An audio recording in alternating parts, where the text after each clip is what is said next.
Assalamualaikum warahmatullahi wabarakatuh. Hai dunia, macam saja. Oi di sana horas. Sejarah budaya adalah kekayaan bangsa yang harus selalu kita jaga dan lestarikan. Kali ini saya ditemani oleh sejarawan Kota Sibolga, Bang Satriwal, membahas mengenai sejarah Putri Rundu dan Batu Lobang dan Tangga 100 yang ada di Kota Sibolga. Saya mau bertanya nih, Bang, mengenai sejarah yang ada di Kota Sibolga, Putri Rundu. Bagaimana sih sejarah Putri Rundu yang ada di Kota Sibolga? Sebelumnya saya ucapkan terima kasih kepada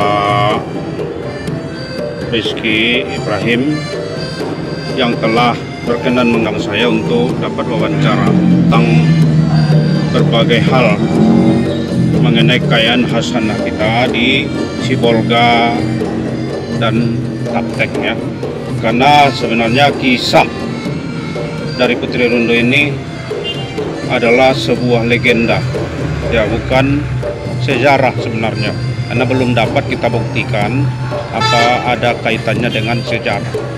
Tapi yang jelas dia adalah legenda yang sudah turun-temurun, yang konon ceritanya sudah dari abad ke-7.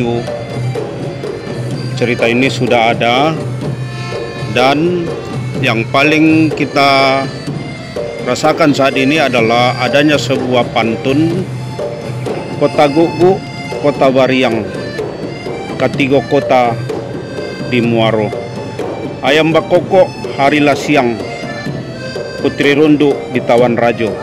Itu adalah pembuka kisah daripada bagaimana legenda Putri Rundu ini. Itu yang saya selama ini dapatkan, Saudara Rizky. Jadi bagaimana cerita sebenarnya tentang legenda Putri Rundu ini? Ini adalah sebuah cerita yang berawal dari Barus. Ya, makanya ini adalah termasuk cerita yang sudah sangat masyhur ya, sampai ke daerah Singkil, juga sampai ke daerah Natal.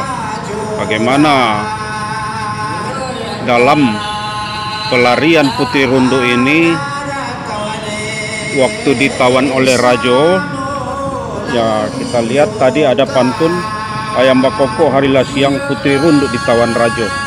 Jadi ini adalah sebuah kisah pelarian Putri Rundu di mana suaminya yang katanya waktu itu tewas di tangan musuh dan menghendaki Putri Rundu ini menjadi permaisuri daripada musuh yang telah menawan putri tersebut. Sebagai seorang istri yang benar-benar mencintai suami, dia nggak sudi dibegitukan. Hanya dia pun melarikan diri, dan dalam kisahnya dia itu larinya ke daerah Mursala. Nah, dalam pelariannya tersebut dia ditemani oleh seorang pengawal, yaitu Bendaharo Sikambang. Ya, sebagai pengawal juga, dia ini juga memenuhi semua kebutuhan-kebutuhan perbekalan yang diperlukan oleh sang putri tersebut.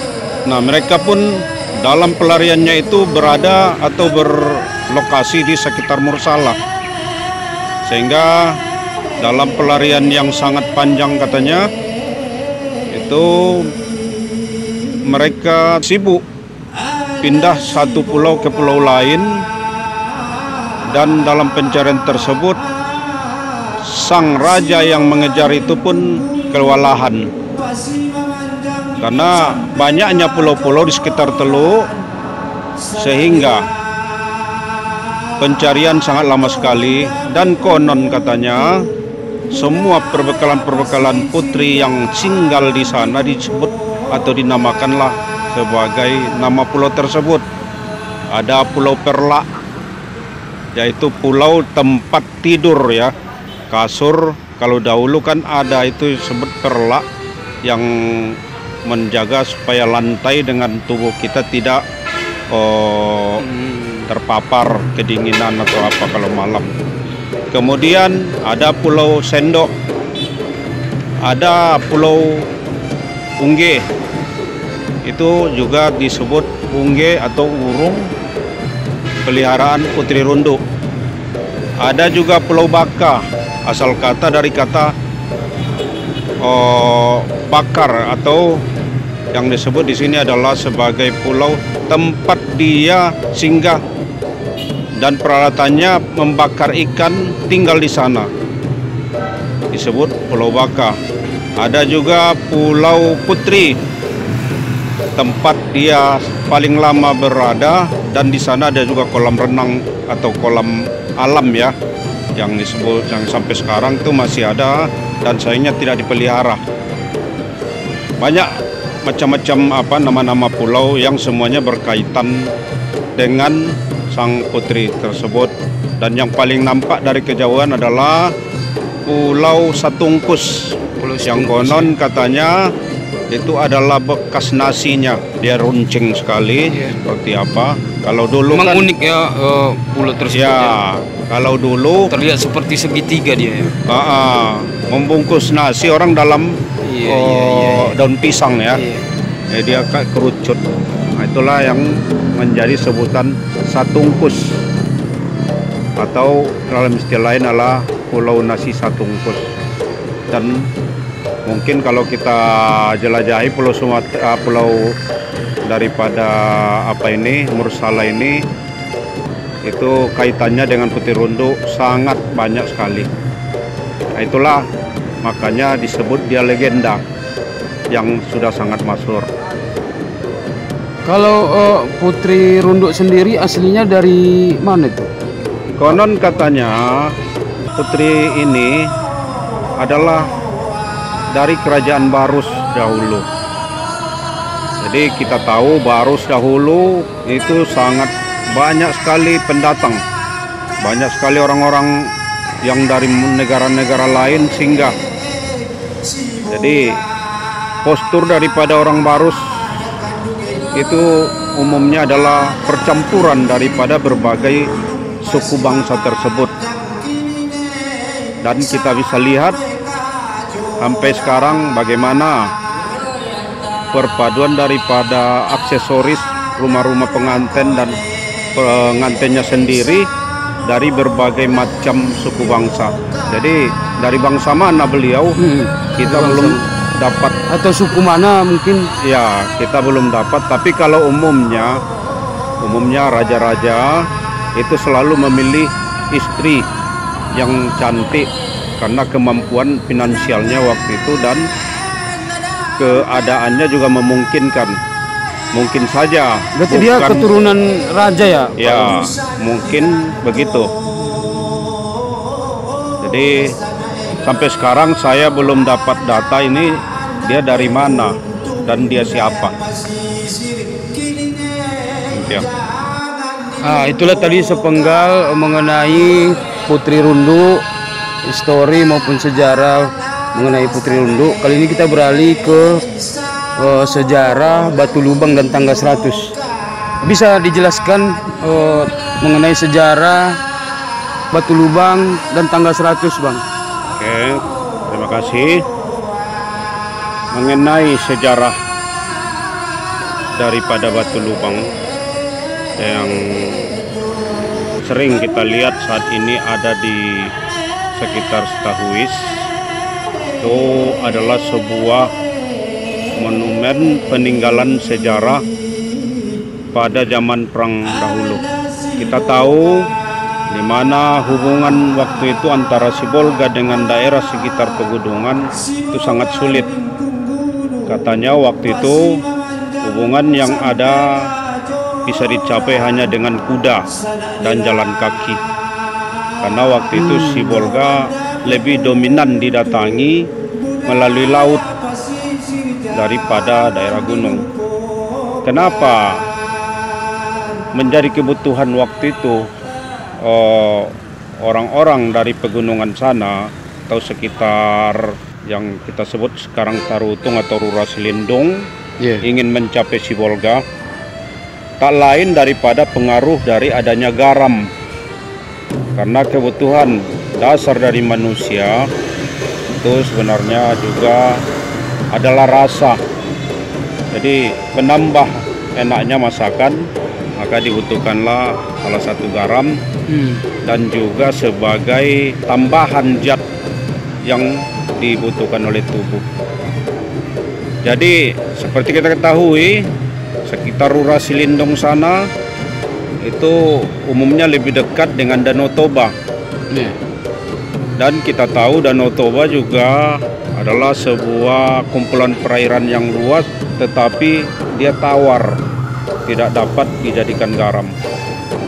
Jadi waktu itu garam menjadi primadona atau sebuah pencarian dari orang-orang gunung sana untuk berusaha mendapatkannya. Jadi pegunungan yang waktu itu belum terbuka, bukit-bukit yang masih belantara, mereka terobos, mereka jalan kaki karena jarak yang sangat jauh, beberapa tempat atau titik mereka itu berhenti.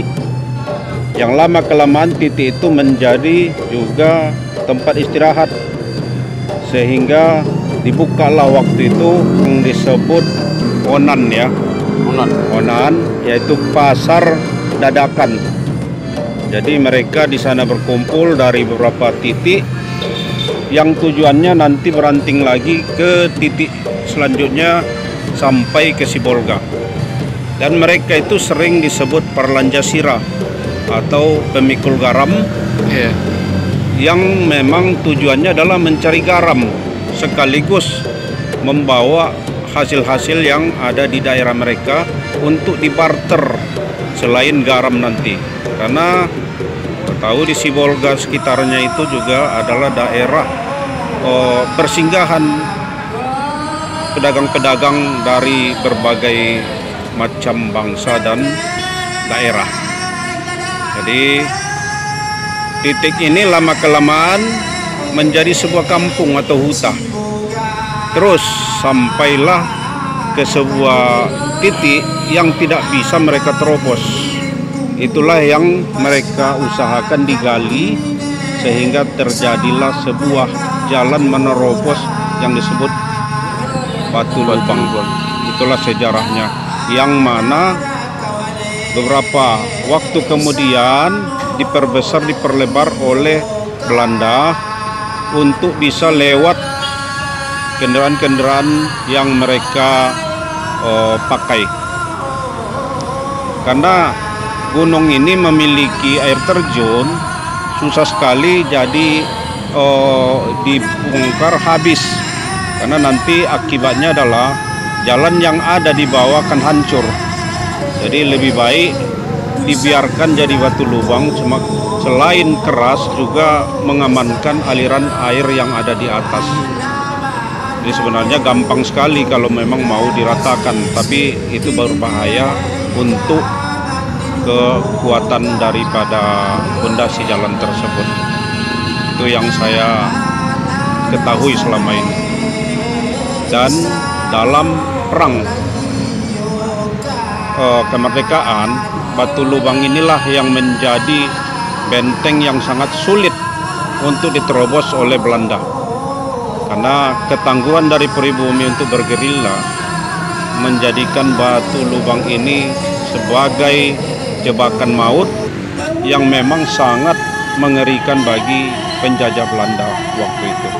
Kemudian tangga 100 itu adalah sebuah peninggalan Belanda juga, di mana waktu itu selain tempatnya tinggi dan cantik untuk memandang ke laut atau memata-matai daerah laut bila ada musuh datang, juga sebagai sumber air. Di atas apa itu ada mata air yang mana dibutuhkan untuk sumber air minum masyarakat Kota Sibolga.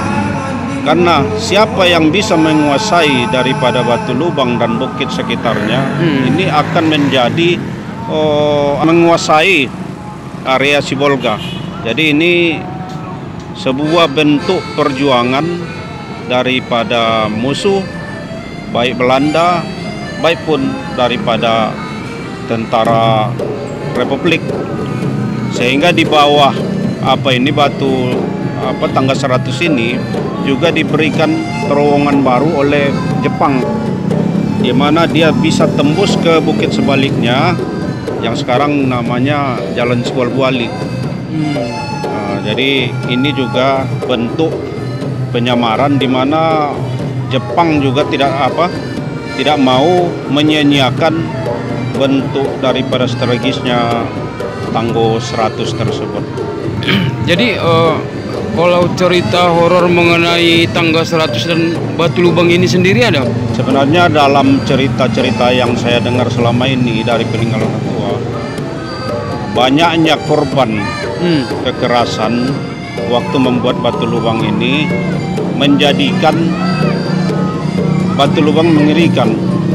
Kenapa? Karena banyak saudara tewas dan konon katanya pejuang negara kita ya, Pak? Ya, karena di sana kan kita tahu bahwa Jepang ini memperlakukan pribumi itu seenak dia kan, yang mana mereka tanpa perbekalan yang memadai disuruh bekerja bongkar bukit, jadikan batu lubang tanpa dibekali lagi konsumsi makanan yang mencukupi untuk kerja paksa.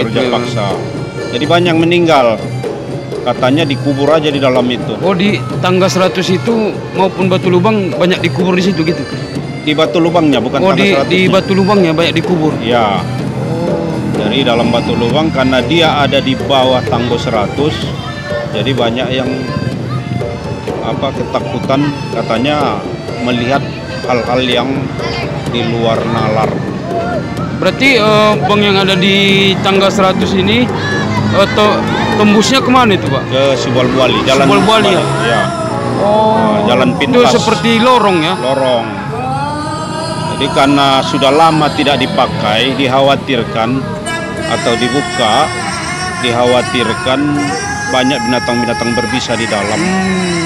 Karena kebetulan juga saya lihat itu sangat rendah ya lubangnya, diameternya. Jadi kita berjalan juga kayaknya nggak bisa.